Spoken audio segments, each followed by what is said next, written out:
Hey guys, Roger CU Scrapping. Got a call yesterday from my coffee supplier, Columbia Street Roastery. They've got some warehouse surplus to get rid of. So I show up today. Yeah, they've got a little bit of warehouse surplus to get rid of.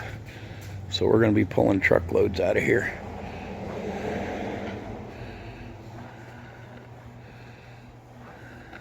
Starting to feel like Ian Matthews.